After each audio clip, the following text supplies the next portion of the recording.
Ça bouge au poste de numéro 9 à l'Olympique de Marseille. Évidemment, Milik est toujours là. On espère qu'il le restera jusqu'à la fin de la saison et plus encore.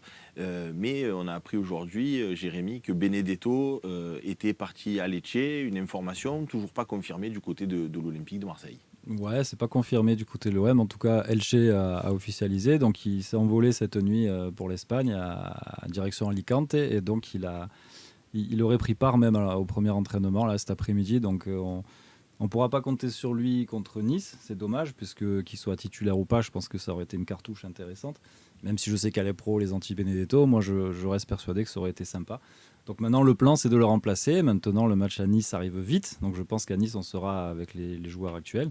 Et pour le remplacer, il y a plusieurs pistes. Donc il y a le fameux anglo nigérian. Ouais.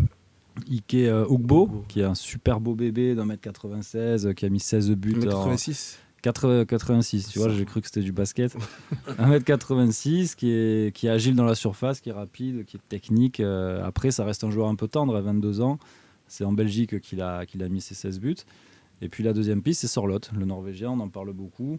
Un peu moins mobile, costaud quand même, mais qui n'a pas vraiment explosé à Leipzig. Voilà, pour les Alors, deux, avant d'évoquer en détail les pistes offensives de l'Olympique de Marseille, ce départ de Benedetto, Chaïb, toi qui as l'habitude de scruter les joueurs amateurs, quand il est arrivé au club, Dario, moi personnellement, j'ai vu un joueur qui puait le football, qui a fait des bonnes premières prestations et puis qui s'est éteint. C'est un problème mental chez ce joueur, tu penses ? Oui, à mon avis, il doit avoir un problème mental parce que il y a des belles prestations qu'il a faites, mais après c'est vrai qu'il s'est éteint au fur et à mesure et je sens qu'il a manque de confiance parce qu'il doit sentir qu'on lui fait pas trop confiance parce qu'il y a des matchs où il se retrouvait beaucoup remplaçant et je crois qu'il a pas supporté.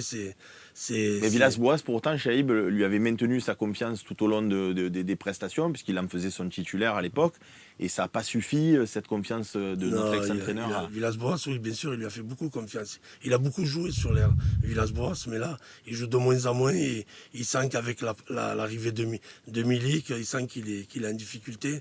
C'est pour ça qu'à mon avis, qu'il cherche une porte de sortie pour partir et ça ne me surprend pas qu'il soit parti parce qu'il sent très bien que ça va être difficile pour lui cette année de jouer. Karim, c'est une déception pour toi de voir un joueur qui, encore une fois, avec des qualités footballistiques certaines, contrairement à Mitroglou, qui était un peu plus en difficulté, on va dire, même s'il avait, dans d'autres clubs, réalisé des stats pas mal. Est-ce que tu es déçu que Benedetto ne se soit pas adapté à l'Olympique de Marseille ou pas ? Au final, c'est un joueur que tu ne regrettes pas.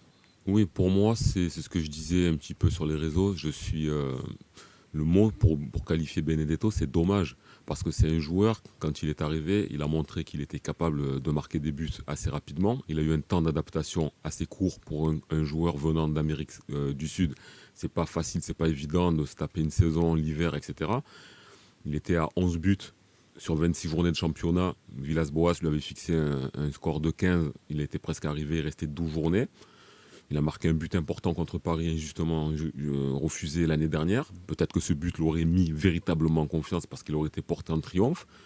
Là où je suis déçu, c'est qu'il a montré qu'il avait des vraies qualités de football et qu'il était adapté pour Marseille. Et que malheureusement, peut-être c'est mental, peut-être c'est une certaine pression. Je pense que c'est un garçon qui aurait dû, un peu à la Pogba, il a besoin d'être accompagné, dirigé, encadré pour pouvoir y arriver. Maintenant, on lui a donné... on attendait plus, il attendait plus aussi peut-être, dommage. Vous le savez, cette émission, c'est surtout la vôtre. Vous pouvez participer avec le Facebook du Phocéen, le Twitter, et évidemment, vous êtes sur Twitch. Vous êtes nombreux, et encore une fois, merci de votre fidélité. Hervé09 nous pose une question et nous dit « Bonjour, pouvez-vous m'expliquer où est le bénéfice de prêter Pipa plutôt que de le vendre ?» Une vente sèche, Jérémy. C'est parce qu'il n'y a personne qui a voulu l'acheter. J'imagine que tu veux nous répondre ça. Non, sur quel est le bénéfice pour l'OM de le prêter, c'est au moins d'avoir une économie salariale. Et tu peux transformer cette économie salariale en quelques budgets, alors pas énormes bien sûr, mais quelques budgets pour acheter quelqu'un d'autre. Ils prennent en charge complètement le salaire de Ça, on n'arrive pas à le savoir. Et c'est comme l'option d'achat. La presse espagnole annonce une option d'achat. Nous, en France, on n'a pas eu encore les infos. Donc, mais le bénéfice, il est là, c'est tout. Sinon, on aurait attendu encore pour avoir des offres. Je ne vois pas pourquoi on se serait dit... à 15 jours de la fin du mercato, aller par en prêt et on ne touche pas grand-chose. Avant de demander l'avis de Chaïb, j'aimerais te poser la question à toi, Nordine. Est-ce qu'il y a un problème avec Bamba Dieng? Parce que je l'ai trouvé personnellement très bon sur les matchs de préparation. Et là, on ne le voit pas forcément s'exprimer sur les matchs de compétition. Quel est le souci pour toi avec ce joueur? Moi, je pense qu'il n'y a pas de problème. C'est juste on va dire qu'il fait partie des joueurs amenés à rentrer après, on va dire, le 15-16e. C'est peut-être le 15, 16 ou 17e de l'effectif. C'est pas mal. C'est pas mal pour son âge, pour le contrat qu'il a. Je pense qu'il est content de sa situation actuellement. Il a fait quand même des entrées dans les matchs amicaux. Moi, je ne le vois pas comme un problème. Si c'était un joueur de la trempe je sais pas, je te dirais de la trempe de Guendouzi ou de Gerson, je dis oui, il y a un problème, il joue pas, il rentre pas, mais c'est quand même un jeune joueur et je pense que Sampaoli compte sur lui pour faire 15 ou 20 matchs cette saison. Chaïb, est-ce que tu arrives à comprendre, toi, quand un joueur va partir, en l'occurrence Dario Benedetto, et lorsque tu as un jeune au club qui, lui, a priori, va rester en la personne de Bamba Dieng, que ce soit plutôt Benedetto qui rentre et pas Dieng? Moi, je dirais que c'est un jeune joueur, c'est comme vient de dire Nordine, c'est un jeune joueur qui a besoin de doucement de rentrer. Il sait très bien qu'il va jouer quelques matchs dans la saison. Ça va lui permettre d'avoir cette confiance et tout. Mais je trouve que déjà à son âge de jouer, de se retrouver comme un club comme Marseille et de jouer, je trouve que c'est bien ce qu'il est en train de faire. Il a 22 ans, il a tout le temps d'être un titulaire peut-être indiscutable à l'Olympique de Marseille, mais il faut qu'il prenne son temps en patience et qu'il essaye de jouer les matchs qu'on lui propose et tout, et de montrer ses qualités. Parce que c'est quelqu'un qui a d'énormes qualités. Écoute, merci pour ton explication. On ne va pas brûler Bamba Dieng dès le départ. On va le laisser s'acclimater avec l'équipe première avant d'en faire, pourquoi pas, une titulaire. Karim, est-ce que ça te dérange qu'on joue sans véritable numéro 9 en l'absence de Milik, avec un Payet en pointe de l'attaque? On sait que le joueur préfère jouer un peu plus bas, justement, pour avoir le jeu face à lui. Quel est ton regard face à ça? Il faut jouer avec un 9. On a vu contre Montpellier, on avait la maîtrise du ballon, on était très offensif et on ne marquait pas. Hormis le but de Payet qui était hors jeu, c'est la seule fois où on l'a véritablement trouvé en première mi-temps parce qu'il dézonnait beaucoup. Et le match, on l'aurait tué déjà beaucoup plus tôt, je pense. Donc lorsque les ballons arrivent, qu'on a la chance d'avoir des ailiers qui percutent, qui arrivent à déborder, à donner des bons ballons, il faut qu'on ait un numéro 9 à la réception.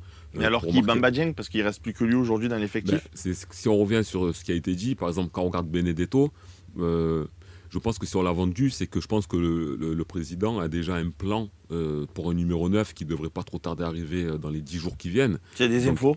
Non, j'ai pas d'infos. Je suis un peu comme tout le monde. Je regarde un petit peu ce qui se dit. Bamba Dieng, c'est un bon joueur qui va progresser. Maintenant, je pense qu'il a fait plus jouer Benedetto parce que, c'est comme tu as dit Sébastien, il ne faut pas le brûler. C'est un jeune, le Vélodrome. C'est la chute ou la gloire, il faut le protéger. Benedetto, quand même, la Bombonera, Boca Junior, international argentin. C'est quelqu'un on doit le mettre par rapport à un numéro, quelqu'un qui a 22 ans, qui a le temps, les matchs sont longs, il y a l'Europa League, il y a la Coupe de France, il aura son temps. Mais moi, je dis qu'il faut impérativement un numéro 9 parce qu'on a de bons passeurs cette année. Il faut en profiter. Nordine, on va encore jouer avec Payet en pointe, on le verra dans la compo, dans la section après. De toute façon, là, il n'y a plus trop le choix. Surtout qu'on connaît Sampaoli, on sait qu'il prépare l'équipe en fonction des arrivées de l'équipe qu'il espère avoir. Dans sa tête, il a Lirola, il a peut-être Vass ou un autre joueur du même profil, et il a aussi Milik qui arrive. Donc lui prépare l'équipe autour de ces joueurs-là. Et tu penses que quand ces joueurs vont arriver, tu parlais de Lirola, Milik qui va revenir de blessure, que Sampaoli va maintenir ce système? Moi, c'est un système par défaut en attendant d'avoir des latéraux et notamment Lirola sur le... Non, au contraire, je pense, après je peux me tromper aussi, je pense qu'il va laisser le même système, sauf que tu auras Gerson qui redescendra d'un cran. Je pense que Pape Gueye fera peut-être les frais de ce remaniement tactique, mais je pense que Milik prendra la place de Gerson ou de Payet. Payet redescendra en 10 et du coup Milik rentrera en pointe. Et il prépare, comme je t'ai dit... Donc c'est Boubacar Kamara qui va faire les frais pour Paul Lirola? Pour Paul Lirola, c'est la grande inconnue, la grande discussion que je me fais dans ma tête. Je me dis, c'est soit... Ça va être bizarre. Donc tu parles avec toi-même. Ouais, c'est ça. Ça se voit, non, que je suis un peu... D'accord. Et donc, qu'est-ce que tu te dis? Je me réponds que non, je me dis que ça peut être soit Under Senjis qui peut basculer, changer de poste, ou peut-être Camara, parce que Camara, on sait qu'il n'est pas vraiment à l'aise. Moi, dans l'idéal, Camara, c'est défenseur central à la place de Balerji, Saliba, Luan Pérez, et après Lirola à droite, pour justement mettre Gerson et et Guendouzi en poste de milieu défensif. Et après, on enchaîne avec Under, Konrad et Payet et Milik Payet en 10, pardon. Pour moi, ça, c'est l'équipe type. Je pense que Sampaoli prépare, donne les consignes en fonction de ces arrivées-là pour que les automatismes sont déjà présents. Jérémy, tu évoquais tout à l'heure les possibles renforts du côté de l'Olympique de Marseille. Toi, personnellement, tu voudrais voir arriver qui dans le meilleur des mondes? Parmi les pistes qui existent, on est d'accord. C'est Sinon, ouais, Ugbo, parce que. Sinon, si tu me dis Messi, je me lève. Voilà, je voulais savoir, on sait Et je te jamais. mets une petite tape. Non, ou là, tout à l'heure, on a eu la rumeur qui venait d'Italie qui parlait de Wang. Donc ça, par exemple, surtout pas, jamais. Non, Ugbo, pour moi, c'est un joueur qui a du potentiel. Ce serait pas, j'ai lu sur les commentaires du Phocéen que ce serait peut-être frustrer un peu Bamba Dieng, mais je suis pas sûr. Comme a dit Karim, comme on a tous dit là, Bamba Dieng, il faut encore qu'il mûrisse, qu'il progresse. C'est pas lui couper sa progression que de faire venir un joueur de 22 ans. Et puis Longoria veut toujours 3 joueurs par poste, un très en place, un jeune prospect, et puis quelqu'un qui est là pour les 2-3 ans à venir. Donc ça correspondrait aux 3 qu'il veut. Donc moi je dirais Ugbo. En plus, Ugbo, il est complet quand même. Il est complet. Parce qu'on a l'impression que c'est un profil uniquement rapide qui prend la profondeur, Voilà. mais il est bon dans la surface. De la tête, il est pas mal. Franchement, il est bon. Après, c'est vrai qu'en termes de haut niveau, il a quoi comme expérience? Un peu tendre encore, mais Ouais, après, il faut. Surtout, si je me permets, il nous faut véritablement un attaquant. Parce que Milik a montré les dernières années qu'il ne tenait pas une saison entière. Pipa n'est plus là. Bamba Dieng, on lui donne peu de temps de jeu, on va lui assurer. Il faut qu'on tourne au moins avec 3 attaquants, qu'on puisse tourner. Parce qu'on a quand même on a une compétition qui est l'Europa League que l'OM doit jouer. La Coupe de France, on a des revanches à prendre. Le championnat, on vise le podium. Il faut qu'on puisse faire tourner. Donc c'est très très important. Et moi, le profil est pas mal. Je viens d'avoir une idée. Peut-être qu'un joueur d'Herbel pourrait faire l'affaire. Ah, c'est Pourquoi pas mal, ça. Pourquoi pas? Non. Qui tient à nous proposer? Dis-nous. Non, Parce qu'il y a des futurs phénomènes. Nawir Ramadaou. Moi, je Stuttgart. dis que je suis confiant parce que Sampaoli ou le président Longoria, je suis sûr qu'ils sont à la recherche d'un deuxième attaquant. Ils sont obligés d'avoir autour de Milik un autre profil d'attaquant. Parce que quand on a des joueurs sur les côtés comme Under et on est obligé d'avoir un attaquant parce qu'on ne peut pas réussir une saison si on n'a pas minimum 2 attaquants. Comme disait Karim, ça manquait de présence dans la boîte. Bien comme on dit. sûr, ah oui, devant, il manque un numéro 9 et ça s'est ressenti dans le match de Bordeaux ou de Montpellier. Ça s'est senti qu'il nous manquait quelqu'un dans la pointe. Non, Ça je se trouve que ressent, je trouve que le maillot des Comores te sied bien. Peut-être que celui de l'Olympique de Marseille pourrait t'aller aussi. Non? Ah ouais, Tu tu joues penses? attaquant? Et moi, je suis un défenseur central. D'accord. Et rugueux, en plus, tu es vraiment laid, pas beau à voir. Je sais pas si tu te régalerais à me voir jouer. Franchement, D'accord. Non, moi je voulais te voir à la pointe de l'attaque, mais Ah si tu es défenseur, on va laisser tomber l'idée. Hein, excuse-moi. Non, oui, non, je suis pas J'ai une essayé bonne de- idée. de C'est te bien, c'est placer. gentil de ta part, mais je crois que je suis un poil mieux ici. Je suis un poil mieux ici. Après, pour Benedetto et revenir sur la différence avec Ugbo, Benedetto, moi j'avais senti que même dans son langage corporel, il l'avait lâché. Sur les pressings, Mais, il faisait plus mais je crois que ça lui a fait du mal de voir que euh, Milik arrivait à marquer là où lui n'arrivait pas à c'est ça. marquer. Et je pense que ça a terminé. T'es même sur ses- déprimer. Tu veux Ouais, dire qu'il s'est fort, rendu tu vois. compte qu'en fait il était pas si bon que ça? Moi, je serais jamais méchant avec lui parce Non, que. c'est pas Parce que déjà parce que au risque de passer dans le cliché du Marseillais, j'adore les joueurs argentins. Je trouve qu'ils ont une passion pour le foot qui est très respectable par rapport à beaucoup de joueurs autres qu'on a vu passer à l'OM. Aussi parce qu'il a montré ce dont il était capable. Il a bien lancé la saison de Villas-Boas à un moment donné. Donc là, on se plaignait pas que Benedetto, quand on gagne à Monaco, quand on bat Saint-Etienne dans un match hyper serré, quand à Lille on arrive à revenir au score et à passer devant. Tu parlais de Nice, il marque contre Nice aussi. À Nice Benedetto. aussi, À c'est Nice. son. Mais voilà, pourquoi c'était un match pourquoi dur. est-ce qu'on s'en débarrasse quand on t'écoute en Parce fait que après, mentalement, il n'a pas tenu sur la durée. Avec J'ai l'impression que Villas-Boas, on même jouait physiquement, bas. Il y a eu des matchs où il était tout seul. Je ne sais pas si tu es d'accord avec moi, Nordine. On se souvient de matchs Non, où c'est vraiment vrai. il n'avait aucun ballon, jamais. Et puis mentalement, il n'était pas au niveau pour Attention l'OM. que Sampaoli, quand il est arrivé avec Milik, il y a eu un système qui a fait que Milik a eu plus de ballons propres que ce que Benedetto a eu Aussi. à certains moments. Je pense que Benedetto, dans le schéma que Sampaoli a proposé à la deuxième partie de saison, il en aurait mis un peu plus ce début. Mais pourquoi il n'a pas débuté cette saison alors, puisqu'on a dit tout à l'heure que c'était Payet qui jouait à la place Ça, c'est à ce embêtant, poste de C'est ouais. le numéro 9. coach, je pense que c'est ce qui a été dit. Le mental n'y est pas, peut-être le langage Moi, je pense le manque corporel, d'activité aussi. tout ce qu'il y a autour aussi. Il paraît qu'à la maison, sa femme, elle est plus trop dedans, etc. Donc, il y a tout ça qui fait que, en plus, c'est quelqu'un qui a joué, lui, le manque de public, ça lui a fait du mal. Bon, comme tout le monde, mais ça lui a fait un petit peu du mal, etc. Donc, je pense qu'en fait, c'était un bon joueur, mais qui n'a pas pu exploiter tout ce qu'il pouvait. Donc Moi, Dommage pour lui. il a un goût il m'a d'inachevé déçu. un peu. Il m'a déçu C'est par rapport à. inachevé. Moi, ce qui m'a déçu, c'est que je pensais que c'était un joueur qui pressait plus, qui avait plus de. C'est pas pour faire l'amalgame, ouais, ce joueur argentin à la Grinta, mais tu vois, qui avait plus envie d'en découdre, tu vois, de jouer en avançant. Et là, il pressait à peine, il se replaçait, il se traînait sur la pelouse, il avait lâché. Et au bout d'un moment, si t'as pas la confiance, j'ai l'impression qu'il faut faire trop de choses pour le mettre en bonne condition. Comme le Servette de Genève en match amical, il a eu des beaux ballons, il a mis des buts, mais est-ce que lui va chercher un peu le ballon, pas trop bien, pour passer devant le joueur? Ça, je sais pas s'il était capable de le faire. Sur la fin, on a senti qu'il il faisait plus d'efforts. Ça se voyait sur sa façon de jouer. Le Benedetto qu'on a vu avec Villas-Boas, c'est plus le même joueur. Il a baissé vraiment. Moi, je voyais, il bougeait plus, il restait dans l'axe. La différence de Milik, c'est Milik, il est toujours en mouvement, il va chercher, il crée des espaces. Le Benedetto, pour moi, on sentait qu'il était plus en confiance. Et c'est comme ça pour moi, il cherchait à partir. Moi, je propose de créer, en vous écoutant un peu tous les uns les autres, il y a les coachs mentaux. Moi, je propose de créer un poste à l'Olympique de Marseille qu'on appellerait la boîte à gifles. Et je me propose d'ailleurs sur ce poste pour distribuer Ça, je quelques pense que calottes ça, c'est pour toi, ça. et dire cours. Voilà, à partir de maintenant, mouille le maillot, cours, parce que sinon, il y a la boîte à gifles qui va sortir. Parce que quand j'écoute, là, ça manque un peu de conviction, des fois, j'ai l'impression. Alors, juste pour finir Jérémy. sur Benedetto, on a un peu discuté avec son entourage. Il était très déçu de quitter Marseille. Il a beaucoup aimé l'OM, les supporters, la ville, tout ce qui va avec.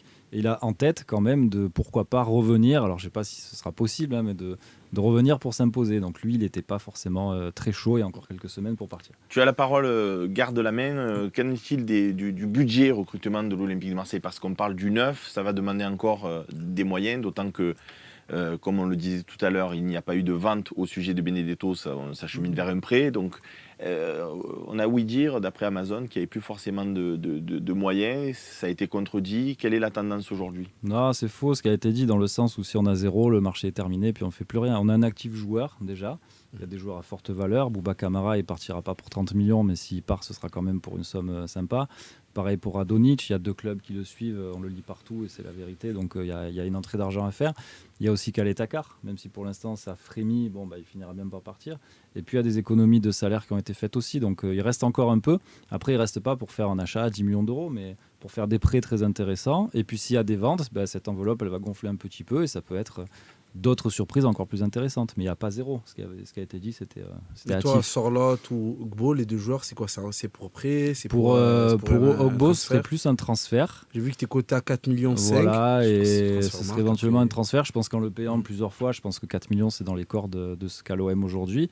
Et En plus, Sorloth- Chelsea compte pas sur lui, hein, parce qu'il a fait que des prêts à Et là- Sunkrop, à J'ai Exactement. quand même Nantes. l'impression qu'il va falloir qu'on se qualifie impérativement Ouais, pour il la fait Ligue des des prêts dans sa Champions. vie, hein. Bien sûr. Parce qu'avec tous les prêts avec option d'achat qu'on a signés, l'année prochaine, il va falloir en sortir des sous. Pour l'instant, ça Non, va. mais c'est vrai ce que tu dis, c'est vrai, parce que là, tu as fait Parce que beaucoup si de tu prêts. additionnes, tu es aux alentours, bon, je fais un calcul rapide, je crois, de 90 millions d'euros.